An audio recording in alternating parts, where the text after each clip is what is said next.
사무엘상 8장 1절부터 마지막 절 22절까지 한 절씩 교독합니다. 사무엘이 늙음에 그의 아들들을 이스라엘 사사로 삼으니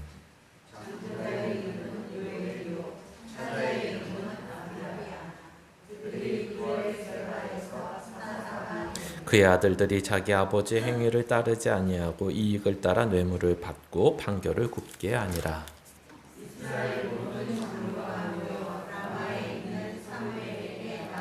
그에게 이르되 보소서 당신은 늙고 당신의 아들들은 당신의 행위를 따르지 아니하니 모든 나라와 같이 우리에게 왕을 세워 우리를 다스리게 하소서 한지라. 우리에게 왕을 주어 우리를 다스리게 하라 했을 때 사무엘이 그것을 기뻐하지 아니하여 여호와께 기도하며 여호와께서 사무엘에게 이르시되 백성이 내게 한 말을 다 들으라. 이는 그들이 너를 버림이 아니요 나를 버려 자기들의 왕이 되지 못하게 하려 함이니라. 내가 그들을 애굽에서 인도하려 낸 날부터 오늘까지 그들이 모든 행사로 나를 버리고 다른 신들을 섬기는 것이 내게도 그리하는도다. 그러므로 그들의 말을 듣되 너는 그들에게 엄히 경고하고 그들을 다스릴 왕의 제도를 가르치라. 사무엘이 왕을 요구하는 백성에게 여호와의 모든 말씀을 말하라. 이르되 너희를 다스릴 왕의 제도는 이러하니라. 그가 너희 아들들을 데려다가 그의 병고와 말을 어거하게 하리니 그들이 그 병고 앞에서 달릴 것이며 그가 또 너희의 아들들을 천부장과 50부장을 삼을 것이며 자기 밭을 날게 하고 자기 추수를 하게 할 것이며 자기 무기와 병거의 장비도 만들게 할 것이며 그가 또 너희의 딸들을 데려다가 향료 만드는 자와 요리하는 자와 떡 굽는 자로 삼을 것이며 그가 또 너희의 밭과 포도원과 갈망원에서 제일 좋은 것을 가져다가 자기의 신하들에게 줄 것이며 그가 또 너희의 곡식과 포도원 소산의 11조를 거두어 자기의 관리와 신하에게 줄 것이며 그가 또 너희의 노비와 가장 아름다운 소녀와 아비들을 끌어다가 자기 일을 시킬 것이며 너희의 양떼의 10분의 1을 거두어 가리니 너희가 그의 종이 될 것이라. 그날에 너희는 너희가 택한 왕으로 말미암아 듣을 때 그날에 여호와께서 너희에게 응답하지 아니하시리라. 백성이 사무엘의 말 듣기를 거절하여 이르되 아니로소이다. 우리도 우리 왕이 있어야 하리니 우리도 다른 나라를 다스리며 우리의 왕이 우리를 다스리며 우리 앞에 나가서 우리의 싸움을 싸우려 할 것이니라. 사무엘의 백성의 말을 다 듣고 여호와께 아뢰매 여호와께서 같이 읽습니다. 여호와께서 사무엘에게 이르시되 그들의 말을 들어 왕을 세우라 하시니 사무엘이 이스라엘 사람들에게 이르되 너희는 각기 성읍으로 돌아가라 하니라. 아멘. 예, 오늘 말씀의 제목은 하나님이 허락하시는 이유입니다. 오늘 내용을 보시면서 같이 생각하실 내용은 내버려 두심입니다. 이 내버려 두심이라는 것은 뭐 다른 오늘 내용식으로 제목식으로 하면 하나님이 왜 하나님 앞에 분명히 오늘도 뭐라고 말씀하시냐면 7절에 보시면 여호와께서 사무엘에게 이르시되 백성이 내게 한 말을 다 들으라. 이는 그들이 너를 버림이 아니요 나를 버려 자기들의 왕이 되지 못하게 함이니라. 그러니까 나를 버린다는 나는 이제 여호와 하나님이십니다. 그러니까 하나님을 버리는데도 하나님은 거기에 대해서 진노하시고 오히려 앞에 엘리 제사장의 가문보다 더 우리가 보기에는 제가 보기에는 더 버린다. 하나님을 버리고 나는 더 이상 이제 왕의 통치, 하나님의 통치를 받지 않겠습니다. 거부하는 데까지 왔는데도 불구하고 이것을 하나님은 그래 그러면 나를 버리고 니네 왕 세워서 해 이렇게 말씀하고 계시는 겁니다. 그러니까 이 어떻게 보면 이제 상대적으로 엘리 가문과 사무엘의 이 가문이라고 해야 되나요? 이런 비교도 좀 해봐야 되는 문제가 있고 또 하나님은 하나님의 기준이 도대체 어떻게 되길래 제사를 지내는 부분에 있어서 그들이 부패하고 자기 욕심만을 채우고 제사를 소홀히 하는 것을 보시고 그것은 나를 멸시하는 것이다.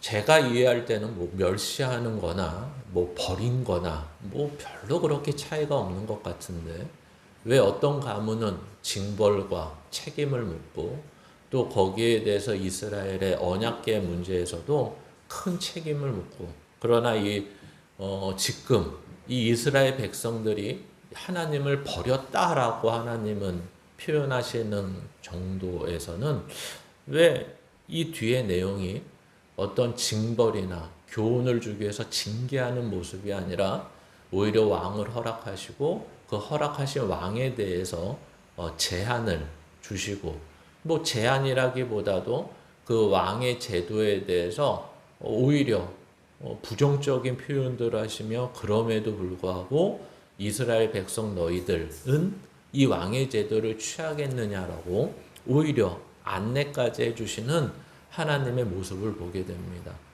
그러니까 참 하나님의 뜻을 이런 식으로 사무엘상 안에서 하나님의 뜻을 이해한다는 것은 생각보다 그렇게 쉽지 않은 것 같습니다.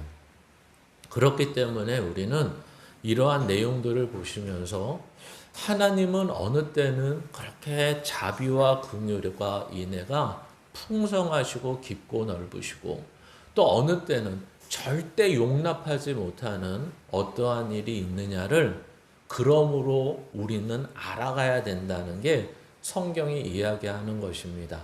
즉 다시 말하면 우리는 하나님 왜 이렇게 우리가 생각하기에는 왔다 갔다 하세요가 아니라 하나님은 이런 거에 대해서는 한없이 자비하시고 긍휼이 많으시구나. 하나님이 이런 거에 대해서는 절대 용납하시지 못하시는구나. 이런 걸 분명히 아는 것이 우리의 책임이지 이 책임을 뒤로 하고 하나님 도대체 왜 이러세요? 어디에 장단을 맞춰야 돼요? 이러시면 안 된다는 게 기본적으로 성경이 우리에게 말해주는 것입니다. 그러니까 오늘 본문으로 들어가기 전에 이 생각하기가 바로 내버려 두심이죠. 성경은 우리들의 불평을 이런 식으로 대답을 하십니다. 하나님 믿는 자, 우리는 하나님을 믿어서 이제는 구원받아 천국 가게 되고 이제 하나님을 믿어서 죄 안 짓기를 원하고 또 죄 안 짓고 하나님의 의와 선함을 따라 살아가기를 원하는 우리들이 있지만 이 믿지 않는 자들은 자기 멋대로 하고 세상의 법은 지킬 줄 몰라도 하나님의 법과 뜻은 몰라서 지 맘대로 행하고 어느 때는 믿는 우리를 무시하는 경우가 있는데 하나님 저들을 그냥 내버려 두시면 됩니까? 라고 성경에 많은 사람들이 질문과 의문을 갖고 하나님 앞에 불평을 합니다. 그러나 하나님은 뭐라고 대답하시냐면 이렇게 대답하시죠. 첫 번째는 저들을 내버려 두는 것은 저들이 지금 심판을 받고 있는 거라고 이야기를 하는 것입니다. 즉 다시 말하면 죄를 짓지 않는 자체가 또 죄를 짓지 않고 하나님의 뜻을 쫓아서 살아가는 자체가 이 땅에서는 성경에서 뭐라고 얘기하냐면 복이라고 얘기하는 거죠. 그게 우리는 마치 흥부와 놀부전처럼 장화 홍련전처럼 어떤 전래동화의 내용처럼 우리가 이렇게 살면 이렇게 못 살다가 이렇게 죄만 짓고 살다가 죄 안 짓고 하나님의 뜻대로 살면 제비가 박씨라도 물어다 줘야 된다고 생각하는 거죠. 여기에 대한 포상과 보상이 있어야 된다는 게 우리의 복인데 하나님이 말씀하시는 복은 인간이 그렇게 하나님이 원래 창조하신 목적과 형상대로 살아가는 것 그걸 회복한 게 복이야. 이미 이렇게 얘기하는 것이고 더 나아가서 하나님이 함께하고 하나님과 동행하는 게 복이야. 이렇게 얘기하는 거죠. 그러니까 우리가 생각하는 복과 내용이 너무 다르다 보니까 우리한테 복을 안 주시려면 이 인간의 악한 죄성이 뭐냐면 그럼 저들에게 벌이라도 내려주세요. 그래야지 뭐가 차이가 나죠? 믿는 자와 안 믿는 자가 상대적으로 차이가 난다는 것입니다. 마치 요즘 세대 언제나 이 세상은 우리들의 왜 어려우십니까? 왜 힘드십니까? 라고 했을 때 두 가지로 크게 나누지 않습니까?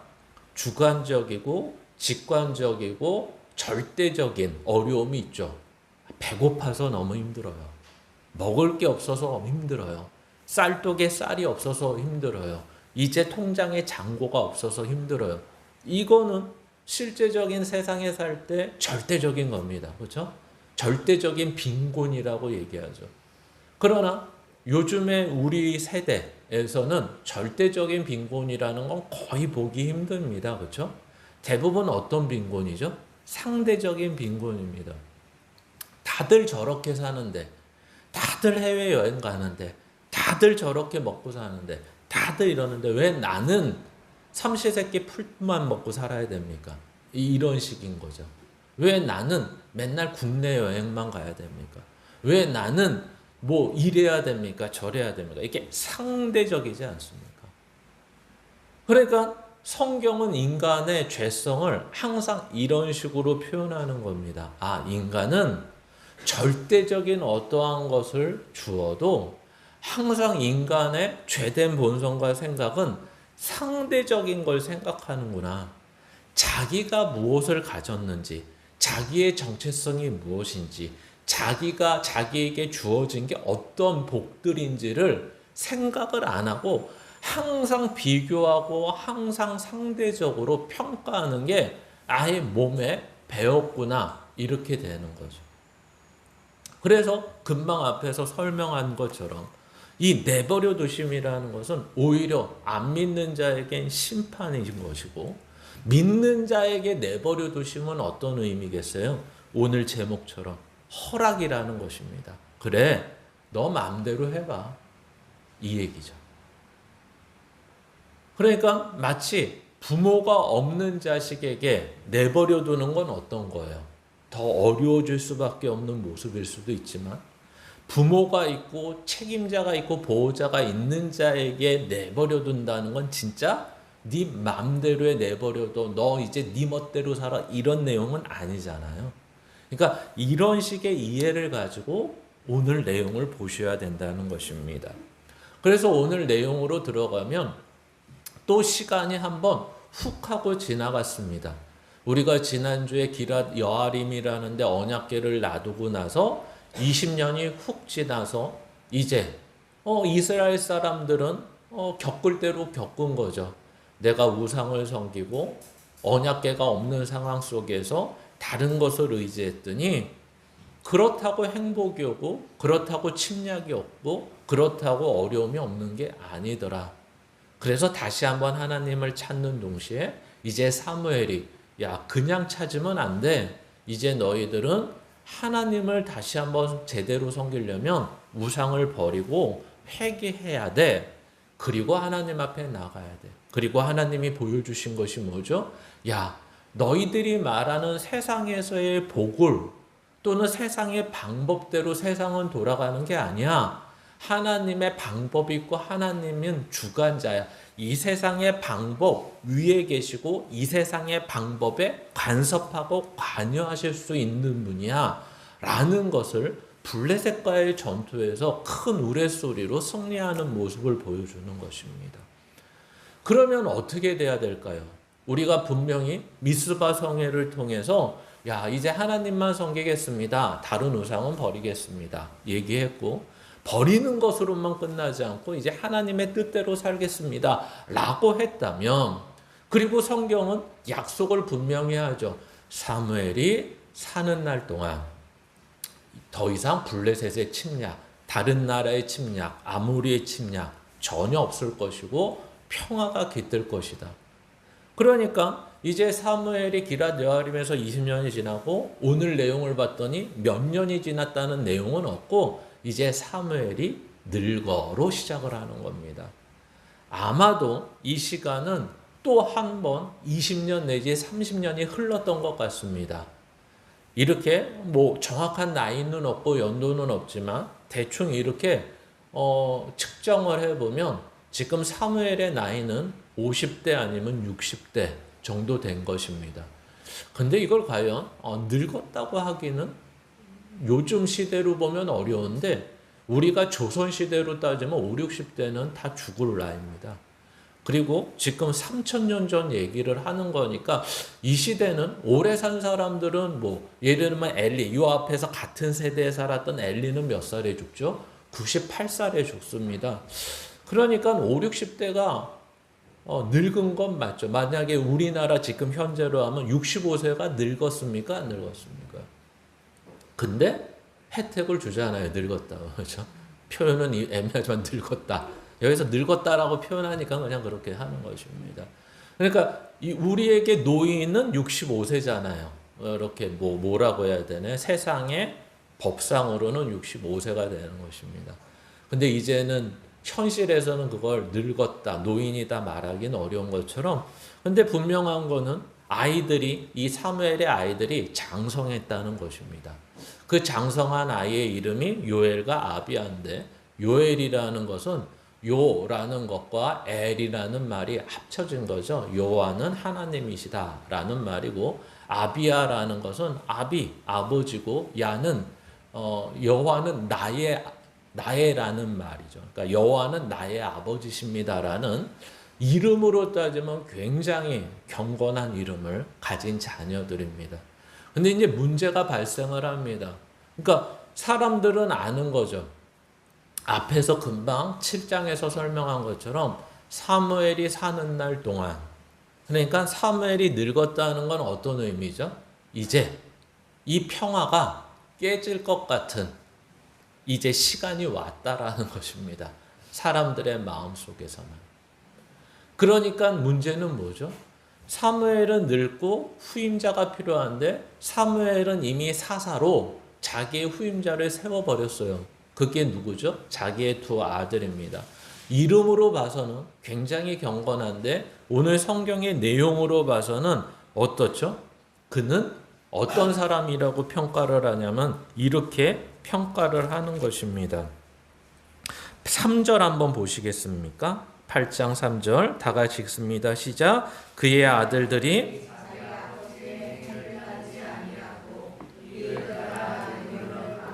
판결을 굽게 하니라. 가장 중요한 여기에서의 내용은 왜 뇌물을 받고 판결을 굽게 했느냐라는 결과를 왜 가져왔느냐죠. 근데 여기에서 보니까 그러한 것을 왜 가져왔냐면 일단 사무엘의 행위를 따르지 않은 것. 근데 그 사무엘의 행위도 따르지 않은 게 도대체 뭐냐라고 했을 때 자기의 이익을 따랐다라는 것입니다. 아니 이 정도 사사의 가문이고, 원래는 이 사사라는 것은 어떻게 보면 요즘식으로 이해하기 편하게 생각하지만 계약직입니다. 그러니까 정규직이 아니에요. 그러니까 무슨 말이냐면 제사장, 선지자 이런 개념이 아닙니다. 그러니까 제사장은 대를 이어서 세습이, 우리식으로 말하면 부정적인 표현으로는 세습이고 긍정적인 표현으로는 계승이 돼야 되는 거고, 선지자도 하나님이 줄곧 구약 내내 세우는, 계승되지는 않지만 세우는 사람들입니다. 근데 사사는 우리가 사사기에서 봐서 그렇지 갑자기 어떤 이유로 인해서 세워진 것이고, 희한하게 우리는 보통 마지막 사사 그러면 원래 오늘 성경식으로 8장식으로 보면 마지막 사사는 누가 돼야 돼요? 요엘과 아비야가 돼야 되는데 사람들은 그렇게 얘기하지 않습니다. 마지막 사사는 사무엘이었다 이렇게 얘기하는 거예요. 그러니까 어떤 방법과 어떤 계열로 인해서 자기 아들들을 사사로 삼았는지는 성경에 드러나지 않습니다. 그러나 사무엘이 사사였기 때문에 그의 아버지의 어떤 사역적인 면을 같이 받들어 이 일을 하는 데 있어서 이들은 사무엘과 달랐다. 왜 사무엘과 달랐을까요? 라는 거죠. 그래서 엘리 가문의 자식들에 대해서는 사람들이 너무 많이 얘기하는데 사무엘의 자식에 대해서는 마치 말하면 안 되는 것처럼 말하시는 분들이 별로 없어요. 그리고 가끔 인터넷 유튜브나 이렇게 해서 사무엘 아들들의 이야기를 듣다 보면 좀 말이 안 되는 얘기를 상당히 많이 합니다. 예를 들면 이런 거예요. 왜 사무엘의 아들들은 왜 아버지와 같이 안 됐을까요? 라고 했을 때 어떤 유명한 목사님은 이렇게 얘기해요. 사무엘이 두 가지를 얘기하는데, 사무엘이 어려서 부모의 정을 못 느끼고 살아서 그렇대요. 왜 못 느껴요? 엄마가 매년 올라갈 때마다 옷을 해줬는데. 뭐 그거는 아니에요? 그럼 매일 이렇게 사랑해주면 애가 잘 자라요? 소위 말해서 부모의 정을 듬뿍 주면 애가 막 쑥쑥 믿음으로 자라고 잘 자랄까요? 그렇지 않아요.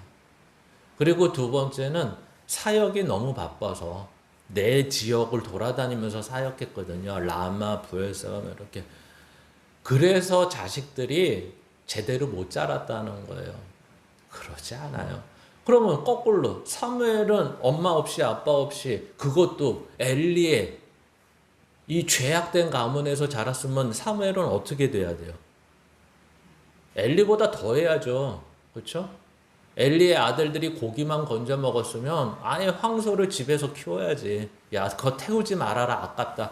내가 키워서 송아지 난 다음에 하자. 뭐 이렇게 돼야 되는 거 아니에요? 그러니까 이런 말들은 성경에서 말을 하고 있지도 않지만 기본적인 성경이 말하는 정서와 맥락 속에서도 맞지 않는 내용입니다. 저 성경은 전적으로 신앙이라는 것은, 믿음이라는 것은 개인과 하나님의 사이에서 일어나는 것이라고 말을 합니다. 그러니까 우리가 신앙의 전소를 잘했더니 애가 믿음으로 잘 컸더라, 이런 건 없죠. 그럼 이런 건 없으니까 나는 마음대로 해도 됩니까? 신앙을 안 보여줘도 됩니까? 그게 아니라 내가 자식들한테 신앙을 보여주고 신앙의 삶을 보여주는 건 하나님이 나에게 맡겨준 삶이죠. 이 아이들에게 보여줘야 되는 삶이지, 그것이 어떤 결과를 내는 게 아닙니다. 그러니까 한편으로는 이렇게 생각하셔야 돼요. 내가 못 가르쳐서, 내가 사랑을 안 줘서, 내가 믿음으로 사는 모습을 잘 못 보여서 애가 일어나? 이런 죄책감을 가지실 필요도 없고, 또 하나 거꾸로 생각하실 필요도 없죠. 그러나 분명한 건 뭐죠? 내가 하나님의 자녀로서 사는 모습을 분명히 보여주는 것은 자식만을 위해서가 아니라 내 삶을 하나님 앞에서 살아가는 책임 맡은 자로서의 삶이라는 것은 너무나 분명한 것 같습니다. 그러니까 또 이렇게 말씀하시는 분들이 계세요. 어떻게 말씀을 하시냐면 이렇게, 자녀를 사랑하신다면 하나님보다 사랑하는 마음을 내려놓아야 합니다. 이해가 되십니까?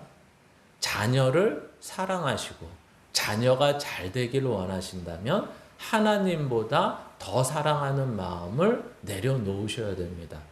맞을까요? 틀릴까요? 이 말을 알아듣기 쉽게 이야기할게요. 다른 사람을 사랑하신다면, 이렇게 말을 하면 애들이 있어서 더 구체적으로 말해야 되네. 남자가 다른 여자를 사랑하신다면 아내를 더 사랑하셔야 됩니다. 그래야지 걸리지 않습니다.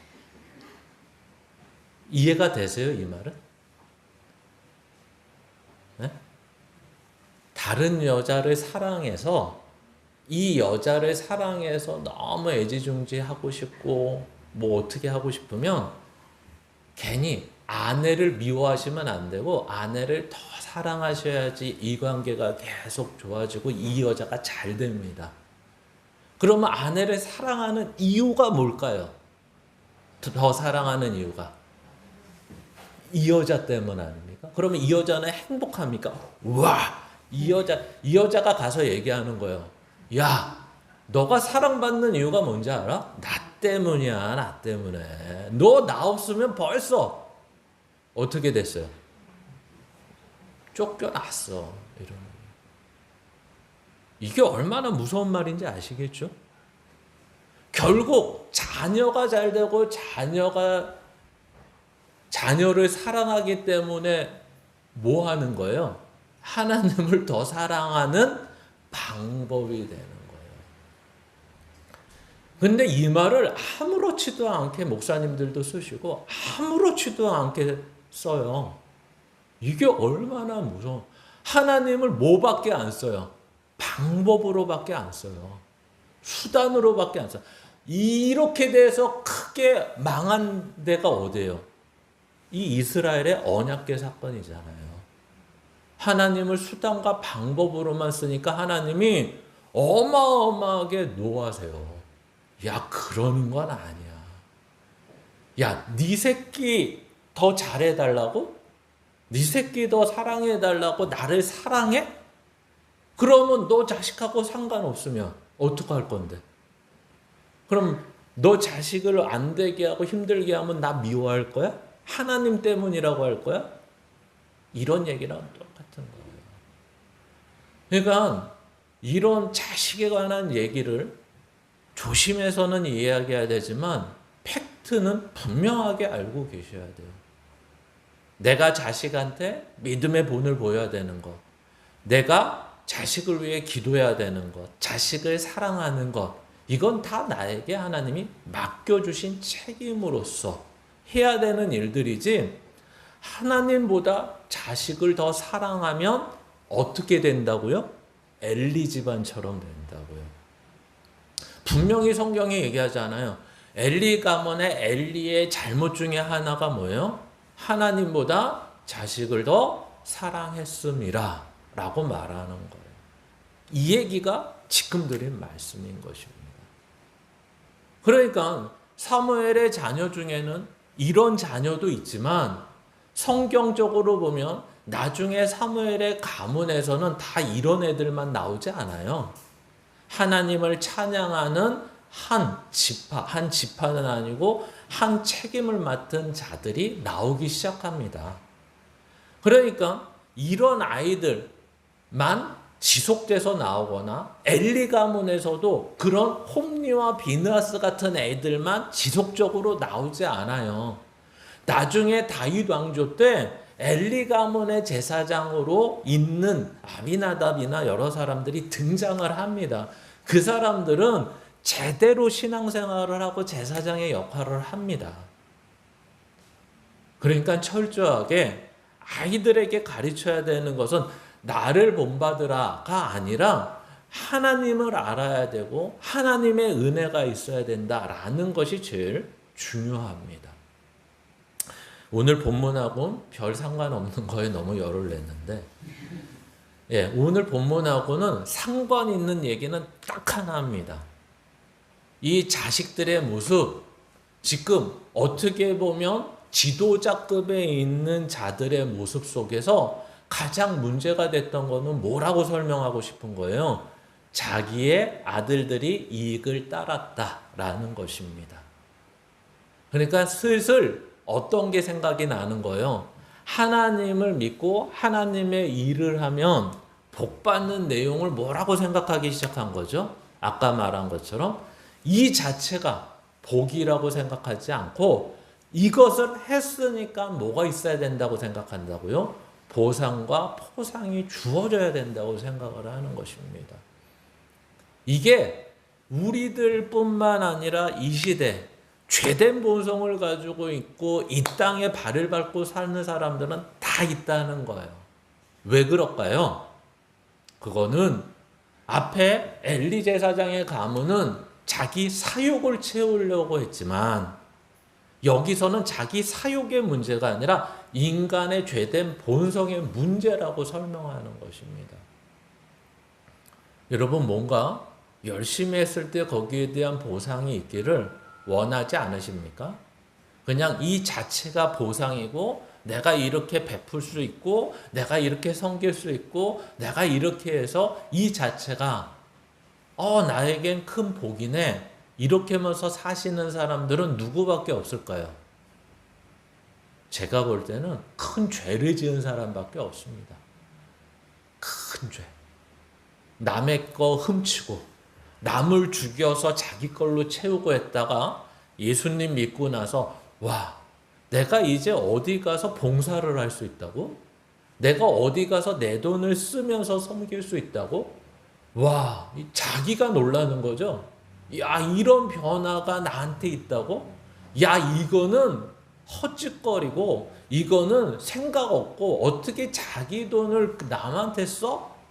뺏으면 뺏었지 라고 했던 사람에게만 큰 복이지, 저와 여러분 같이 평범한 사람들에게는 이걸 복으로 못 느낀다는 게 참으로 어려운 거죠.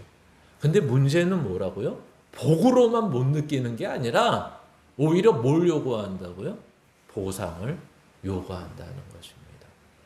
그래서 오히려 장로들의 문제가 건수를 하나 잡은 거죠.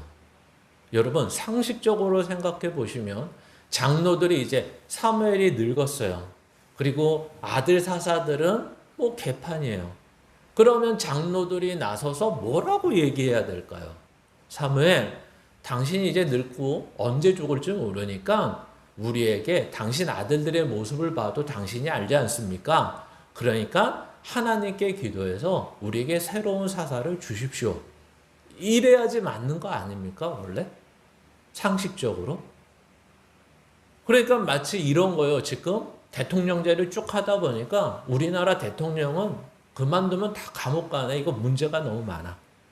그러니까 갑자기 뜬금없이 우리에게 그냥 왕을 주십시오. 이렇게 얘기하는 거나 다름없는 거죠. 아니면 이제 대통령 없애고 그냥 돌아가면서 합시다. 뭐 국무총리가 뭐 시스템으로 운영을 하든 무슨 정치를 하든 그냥 합시다. 이런 식의 얘기를 하는 거예요. 근데 문제는 뭘까요? 이게 세상의 정치, 세상의 체계라면 뭐 투표하고 또 법을 바꾸고 해서 하면 되는데 이게 왜 이렇게 문제가 될까요? 야, 사사를 주세요가 아니라 왕을 달라고 했는 것이 뭐가 이렇게 문제라고 여기서 얘기할까요? 라는 겁니다. 그래서 이 내용들은 이렇게 이해를 하시면 좋을 것 같습니다. 다음 장 보시면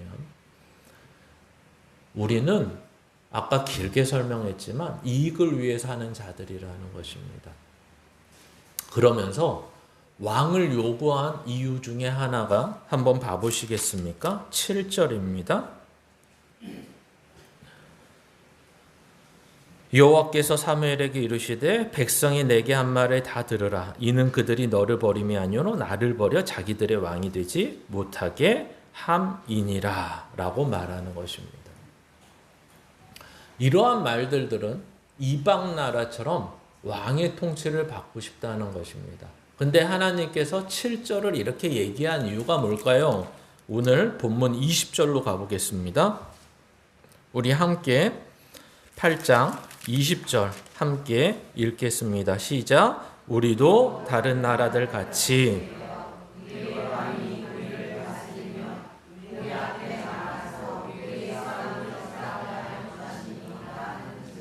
아멘. 여기서 보시면 원래 이스라엘의 왕은 누구입니까? 하나님이십니다. 그러니까 완전히 나라의 체계, 시스템 또는 나라의 정치 체제가 완전히 세상과는 다르죠. 세상은 금방 장로들이 얘기한 것처럼 사람이 왕이 되어서 그 나라와 민족을 통치합니다. 그러나 이스라엘은 철저하게 하나님이 왕이시고 나머지는 지파라는 것을 통해서 마치 요즘식으로 말하면 지자체 같은 분리된 정치 체제, 체계를 가지고 있습니다. 국가 체계를. 근데 이거를 정치 체계로 얘기하면 중앙집권으로 바꾸는데 그 중앙집권이 하나님이 아니라 그때 왕이 바로 사람이 왕이 되어 그 왕이 우리를 다스리게 해달라는 거죠. 근데 금방 20절을 읽은 것처럼 그 왕은 어떤 역할이 가장 중요하냐면 전투입니다. 전투. 이 국방의 역할이 가장 중요하다고 설명하는 거죠. 그러니까 이 말을 이런 체계 속에서 띄어내면 뭐라고 하는 얘기냐면 하나님이 듣기에 이렇게 얘기하는 겁니다. 하나님은 이스라엘과 하나님의 자녀의 삶에 어떤 한 부분만 다스리시는 하나님이 아니라 전 영역을 다스리시는 하나님이다. 우리에게도 똑같은 거죠.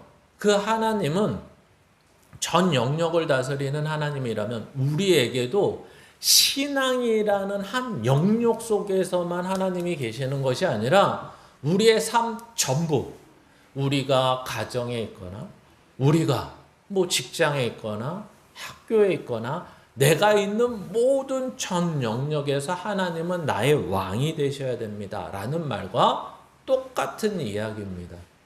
근데 오늘 본문에서 보시면 뭐는 띄워달라고 하는 거죠? 국방에 관한 것은 띄워달라고 하는 거죠. 하나님의 영역, 하나님의 다스림에서 이렇게 띄어서 우리가 하겠습니다 이런 겁니다. 그러면 이 말을 듣는 하나님은 야 너희들 많이 컸구나 이러실까요? 도대체 이 사람들은 왜 그 영역을 띄어서 달라고 그럴까요? 왜? 이거는 분명한 이유가 있습니다. 그래서 앞에 장로들이 이 8장 전반부에 얘기하는 부분과 20절에 얘기하는 부분에서 똑같이 사용하는 단어가 하나 있는데 그게 뭐냐면 다른 나라와 같이, 다른 열방처럼, 이방인과 같이 이렇게 얘기하는 것입니다. 그러니까 표현을 이렇게 해야 돼요. 이것들이 이걸 어디서 보고 요청을 하는가 봤더니 말씀 안에서 보고 요청하는 게 아니라, 즉 다시 말하면 이따 언급할 신명기 17장에 이미 하나님이 모세를 통해서 언급한 내용을 가지고 말씀하는 게 아니라, 이야기하는 게 아니라 이것들이 보니까 다른 나라들을 보고서 이거를 요청하고 있다는 거예요. 여러분, 지금 이스라엘은 선민의 나라입니다. 뭐 선민 의식, 선민 사상은 나쁜 거지만 하나님의 먼저 선택을 받은 백성이라는 말은 참 좋은 말입니다. 그래서 하나님의 택한 백성이면 그 백성은 하나님의 통치를 받는 것이 마땅하며 그 통치 체제에 순응하며 하나님의 다스림에 순종하며 복을 누리며 사는 것이 가장 아름다운 모습입니다. 근데 그 아름답고 다른 나라가 오히려 누리지를 못해서 이 겪는 것을, 뭐 겪는다고 표현하면 안 되죠. 이 체제를 갖고 있는 것을 이스라엘은 어떻게 생각해야 될까요? 모르시겠습니까? 다른 나라는 하나님의 선택을 안 하고 하나님의 통치를 못 받고 있어요. 그래서 죄 가운데 있고, 그래서 왕의 통치를 받아 뒤에서 설명하고 있는 왕 하나 섬기는데도 뼈꼬리 휘고 그렇게 살고 있어요. 그렇게 사는 나라와, 야, 왕 때문에 뼈골 휘지 않고 오히려 우리 왕은 다 주시는 왕이야. 그리고 우리 왕은 힘이 얼마나 세고 능력이 얼마나 센지, 무슨 야 너네 국방력 쓸 테니까 세금 내, 너네 요즘 경제 안 좋고 소비자 쿠폰 줄 테니까 세금 내, 이런 왕이 아니라 어떤 왕이에요? 야 너넨 그런 무기 필요 없어, 내가 있잖아. 우르르 쾅쾅 하면 어떻게 돼요? 전쟁 끝. 싫으십니까? 뭐 이렇게 나가야 돼요? 총 들고 나가고 칼 들고 나가고 이렇게 깃발 하나 꽂고 이래야 됩니까? 근데 제가 생각할 때도 무기 없어도 되고 전사자 없어도 되고 군인 없어도 되고 쟤들이 쳐들어옵니다. 하나님 열심히 지도자가 통해서 기도하면 하나님이 우르르 캉캉 아니면 쨍그랑쨍그랑 해가지고 끝내고 뭐 7바퀴 반 돌면 무너지고 막 이러면 저와 여러분의 삶이 어떠실 것 같습니까? 오히려 야 겁낼 것 없네, 참 좋네, 야 이거는 뭐 다른 나라랑 진짜 차별이 있네, 와 우리 하나님은 참 좋으시다, 이래야지 보는 입장에서는 참 좋을 것 같은데 막상 그렇게 살아가는 사람 입장에서는 이게 뭐가 문제일까요? 번성함이 없어요. 이익이 없어요.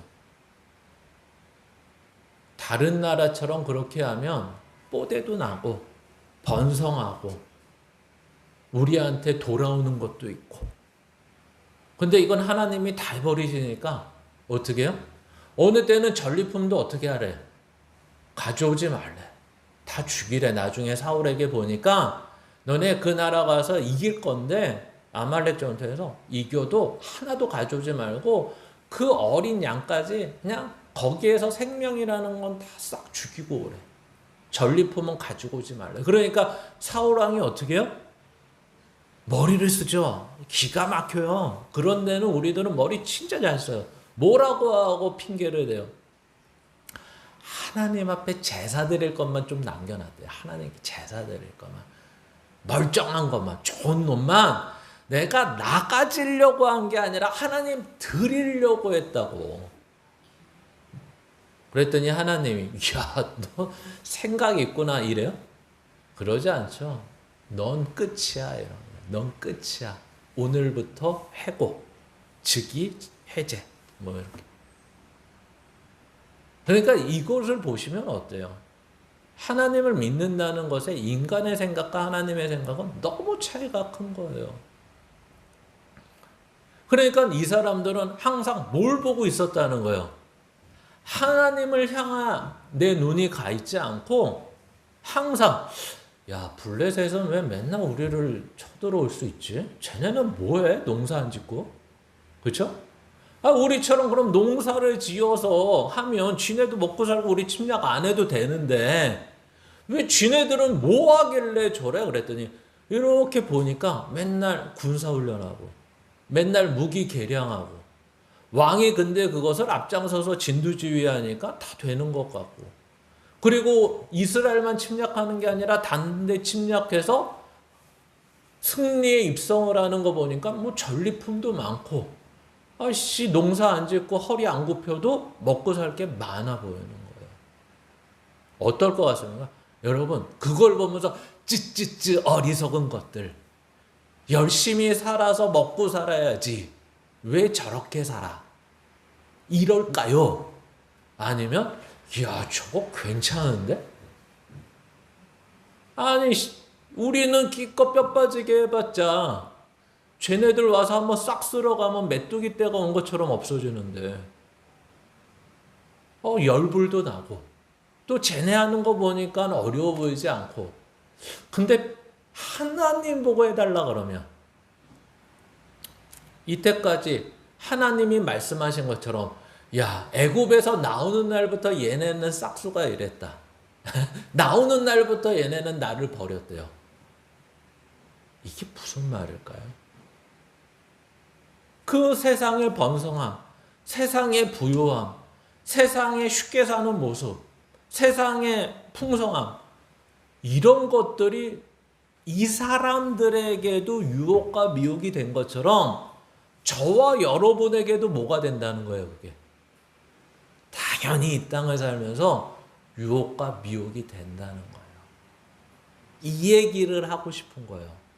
근데 이 얘기가 왜 하나님을 버렸다라고 표현을 하냐면 그것을 다른 표현으로 하면 이렇게 이해하시면 좋아요. 세상을 더 사랑했다. 왜?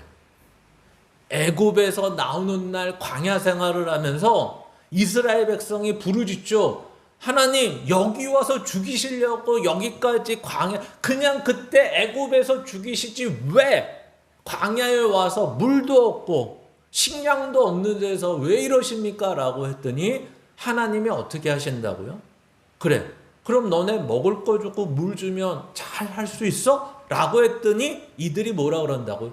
오케이 땡큐 먹을 것과 마실 것만 있으면 하나님만 섬기죠. 이랬다고요. 근데 만나를 내려주니까 한 달 안 돼서 어떻게 돼요? 입이 꺼끌하다 그러고 고기 한 달 먹이니까 이제 입속에서 고기 냄새밖에 안 난다 그러고 그리고 또 뭐라고 얘기하냐면 우리가 라떼죠 라떼 애굽에 있을 때에 그때는 마늘도 먹고 향신료도 먹고 후추도 쳐먹고 이랬다 이거예요. 그러니까 자꾸만 이 사람들은 하나님으로 인해 만족하는 삶이 없고 어떤 삶을 살았어요? 애굽 이후부터 세상을 사랑했다고요.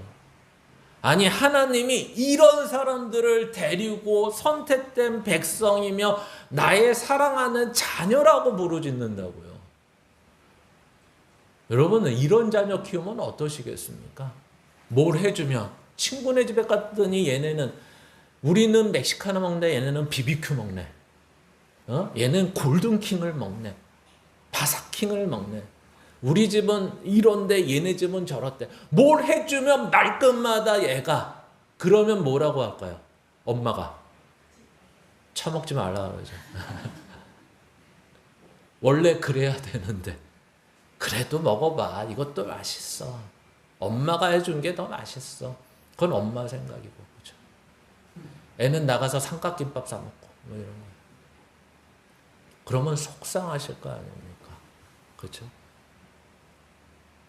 만족이 없어요. 그래서 성경은 항상 얘기하는 것처럼 세상의 미혹과 유혹에 대해서 그렇게 얘기하는 거예요. 왜? 역사적으로 보고 인간의 죄된 본성을 봐도 한 번도 여기에서 유혹과 미혹에서 이렇게 자유케 된 사람이 없다라는 거예요. 우리도 마찬가지고 목사도 마찬가지고 하나님의 일을 이렇게 열심히 하면 어떻게 돼야 돼요? 하나님을 이렇게 잘 믿으시고 주일날 이렇게 좋은 가을 하늘에 교회 나와 계시면 어떻게 해야 돼요, 하나님이? 적어도 안 되는 일은 없어야죠. 잘 되는 일은 이젠 바라지도 않지만, 그렇죠? 우리의 신앙이 언젠가부터 바라지도 않지만 안 되는 것도 좀 안 되는 건 없었으면 좋겠어요. 이제 막 애들이 옛날 뭐 이렇게 대학 입시랑 똑같죠. 뭐 중학교 때는 서울대 간다 그랬다가 고1만 되면 연고대 간다 그랬다가 고2 되면 뭐 그래도 서울에 있는 대학은 가야죠 했다가 고3 되면 갈 수 있을까요? 저런.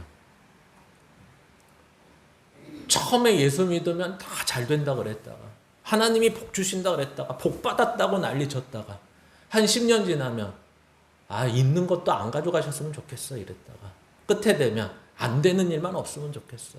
나 요즘 기도 안 해. 이런 게 자랑이 되는 이런 신앙이 되고 마는 거죠. 왜 그럴까요?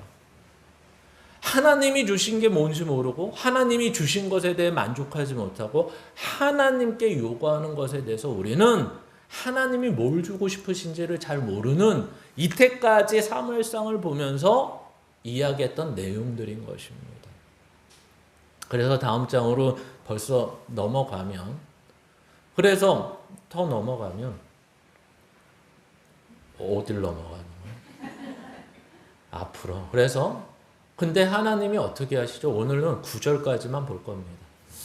하나님이 허락을 하시고 아까 말씀드린 것처럼 하나님을 버렸다고 그러고 이거는 버렸다는 것은 하나님을 더 사랑한 것이 아니라 세상을 사랑했다는 증거고 애굽에서 나온 날부터 이 사람들은 세상의 번성함과 풍요함에 대해서 한 번도 놓은 적이 없다고 설명하는 것입니다. 근데 하나님은 어떻게 하시죠? 그 모든 것을 허락하십니다. 그래서 다음 장 넘어가면 이렇게 되는 거죠. 아까 다 설명한 왜 왕을 구하는가? 다른 나라처럼 그 세상의 모습처럼 나도 다른 사람처럼 예수 안 믿는 누구처럼. 그래서 항상 예를 들면 시편 73편의 이야기가 왜 하나님 나는 거룩한 사람으로 살았는데 이 모양이고 저 거룩하지 않은 인생은 왜 배가 단추가 뜯어질 정도로 배불리 살고 눈이 나올 정도로 잘 살고 죽어도 자식들이 잘 되고 왜 그렇습니까? 이게 시편 73편의 고민이며 질문이잖아요.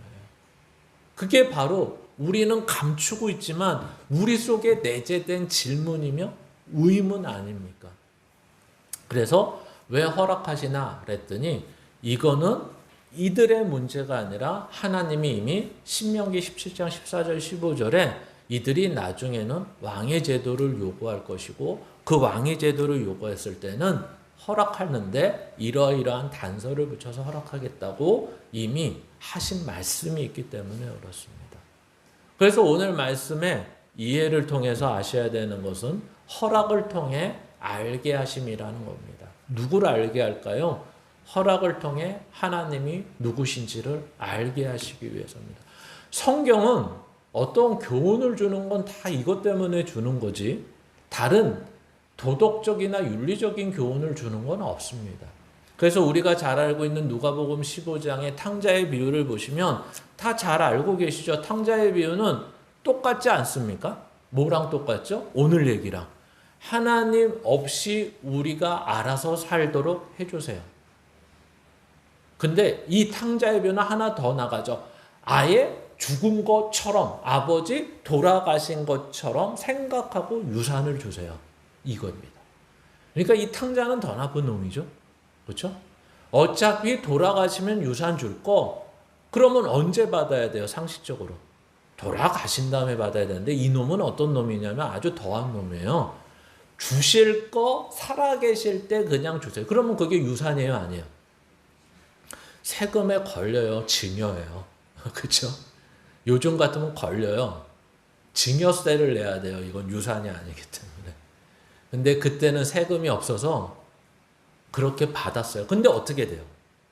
문제는 다 흥청망청 합니다. 그리고 나중에 어디에서 큰 충격을 받죠? 자기가 먹고 살려고 돼지 키우는데 취업을 했는데 거기에서 돼지는 뭐라도 먹을 것을 주는데 자기는 먹을 것이 없어요. 그러면서 번뜩 깬 게 뭐예요? 야, 우리 아버지의 하인들은 먹을 건 풍성했다는 게 기억이 나는 거죠.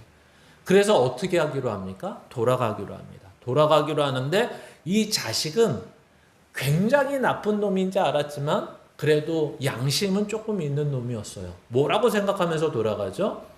아버지의 품꾼의 하나로 돌아가겠다고 갑니다. 근데 아버지가 얘가 돌아온다는 소식을 듣고 어떻게 합니까? 동구밖까지 나와서 맨발로 나와서 그를 맞이하고 옷을 새로 입히고 신발을 새로 신고 송아지를 잡아서 잔치를 했더라. 너는 내 아들이라고 했더라. 이 얘기입니다. 어떻게 그럴 수 있느냐? 예, 하나님은 그럴 수 있다. 이 내용입니다. 그 아버지가 누구냐? 하나님이시다. 하나님은 우리가 아직 이 땅에 있고 육신을 입고 있는 동안 세상을 바라보면서 그 세상에 대해서 그 번성함에 대해서 그 좋은 것이 보이면서 부러워할 수 있고 그쪽에 끌려가는 거에 대해서 하나님은 굉장하신 하나님인데 그렇게 하신다. 내버려 두신다. 허락하신다. 이런 거예요. 그러면서 여기에서 알 수 있는 하나님은 어떤 하나님이냐? 어떻게 해서든지 패고 두들겨서 데리러 오시는 하나님이 아니라 인내하시며 기다리는 하나님이다. 성경은 오늘 이거를 보여주는 것입니다. 그래서 왜 인내를 하시고 기다리시냐라고 했을 때 하나님은 우리에게 시간과 기회를 이 땅에 주시는 하나님이다. 하나님은 하나님을 사랑하는 데 있어서 아까 잘못된 예고 기억하시지 말아야 되는 예지만 이 여자를 사랑하기 위해서 내 아내를 더 사랑한다 라는 것을 용납하지 않으신다. 그렇죠? 하나님은 이것을 놓고 오직 하나님만을 사랑하기를 원한다. 어떻게? 자발적으로. 맞습니다, 하나님. 하나님이 전부십니다. 하나님이 저의 모든 것입니다. 하나님이 주신 거 말고 하나님이 저의 만족이십니다. 이럴 때까지 우리를 기다려 주시는 거예요. 예, 아버지는 부유하십니다. 아버지와 함께 있는 것이 복입니다. 아버지와 함께 있으면 풍요한 것이었습니다. 이게 탕자가 느끼는 거예요. 그 형은 못 느끼죠. 아버지와 함께 있는데 뭐같이 살죠? 품꾼처럼 살죠. 그리고 뭘 바라죠? 얘 속에는 이만한 능구렁이가 한 마리 사는데 죽을 때까지 기다리는 거고 내가 이만큼 더 했으니까 더 가져가겠다는 생각을 갖고 있죠. 이익을 생각하죠. 근데 이 아들은 한번 나갔다 오니까 정신을 차렸어요. 세상은 풍요하지 않구나. 세상은 내가 생각한 거랑 다르구나. 세상이 말하는 자랑은 있을 땐 좋은데 없으면 꽝이구나. 세상의 것은 있을 땐 좋을지 모르지만 없으면 완전히 거지구나. 근데 아버지와 함께 있다는 것, 영적이라는 것은 그렇지 않구나를 알게 된다는 것입니다. 그래서 어떻게 하나님은 이렇게 하실 수 있느냐? 이게 우리에게 진짜 궁금한 거죠. 어떻게 기다릴 수 있느냐? 어떻게 시간과 기회를 주느냐? 그래서 도대체 인간에 대해서 잘 아시는 분이 얘는 애굽에서부터 나올 때부터 나를 버린 놈들이다라고 말하면서 뻔히 아시는데 왜 이거를 기다리시냐라고 했을 때 로마서 6장 1, 2절을 먼저 읽겠습니다. 같이 읽습니다. 그런즉 우리가 무슨 말을 하리요? 은혜를 더하게 하려고 죄에 거하겠느냐? 그럴 수 없느니라. 죄에 대하여 죽은 우리가 어찌 그 가운데 더 살리요? 아멘. 앞으로 가시면 이 얘기가 바로 이 얘기입니다. 어떤 얘기일까요? 야, 너 죄인에서 이제 칭의를 받았어요. 의인이라 칭함을 받았어요. 그러면 그게 과거였을 때 죄인인데 현재는 의인이야. 그러면 의인이 돼서 신분으로 의인이 됐는데 잘못한다고 해서 과거로 돌아가서 죄인이 될 수 있냐? 이 말을 하는 거예요. 예, 한 번 받은 신분은 다시 취소되지 않는다. 이 얘기가 로마서 6장 1절과 2절이에요. 지금 현재의 것이 과거로 갈 수 없다. 요즘은 타임슬립이나 타임머신으로 갈 수 있을지 몰라도 우리의 신분, 한 번 받은 신분은 절대로 일어나요. 바뀌지 않는다. 그래서 칭의라, 의인이라 칭함을 받는 건 믿음으로 받아서 오직 은혜로 받는 것이지만 이 성화라는 것은 하나님이 우리에게 기회를 주시고 책임을 주시고 우리의 의지를 하나님 앞에 자발적으로 항복하는 데까지 우리를 키우시는 일이 성화다. 근데 어떻게 인간이 한계가 있고 죽을 날이 있고 이 땅에 사는 날이 분명히 한계가 있는데 어떻게 이렇게 하실 수 있느냐? 마지막 영화라는 것이 하나님이 하시기 때문에 그렇다. 아멘을 아무도 안 하죠. 그러니까 못 알아들으신 것 같아요. 영화는 인간이 내 믿음의 성적이 10점이든 의인이 된 다음에 믿음의 성적이 90점이든 마지막 영화라는 거는 어떻게 하신다는 거예요? 하나님이 다 100점을 주신다는 거예요. 이 영화도 은혜로 말미암아 이루시겠다는 거예요. 그러니까 우리 보고 어떻게 하라는 거예요? 이 땅에 살면서 그런 하나님을 경험하고 이 땅에 살면서 그런 하나님의 열심을 알고 이 땅에 살면서 하나님이 우리에게 주어진 게 무엇인지 안다면 그걸 복으로 아는 게 이 땅에서는 제일 중요하다. 이 얘기를 하는 거예요. 그것을 아는 자만이 이 땅에서 헛된 삶을 살지 않고 이 땅에서 왜 보상을 주니 안 주니 이 땅에서 포상이 있니 안 주니 이 땅의 이익을 내가 얻었느니 안 얻느니 세상 사람들보다 잘 사니 못 사니 나는 왜 세상 사람들보다 이 모양으로 사니 불평할 거 없이 오늘 하루로 하나님 앞에서 산다면 그것이 복받은 인생이며 불평과 불만 없는 삶이 복받은 인생이며 자기가 받은 복이 무엇인지 아는 삶이 진짜 복받은 인생이다. 그래서 오늘 하루를 허투루 살 수 없고 오늘 하루를 내일이 없는 사람처럼 최선을 다하며 하루를 살아가는 것이 믿음의 사람의 모습이다. 이걸 깨닫는 것이 이걸 알고 사는 것이 진정한 신앙이다. 이 얘기를 하는 것입니다. 그래서 오늘도 저와 여러분의 삶에 이러한 하나님을 아시고 이러한 하루하루를 살아가는 저와 여러분이 되시기를 주님의 이름으로 축원합니다. 기도하겠습니다. 하나님 아버지 감사합니다. 오늘도 하나님께서 우리 가운데 계시고 우리 가운데 계셔서 일하시고 그리고 우리를 지켜보시고 우리를 지켜보시는 것이 인내하시며 기다리십니다. 그리고 우리가 하나님 한 분만으로 만족할 때까지 우리를 키우시고 하나님이 일하십니다.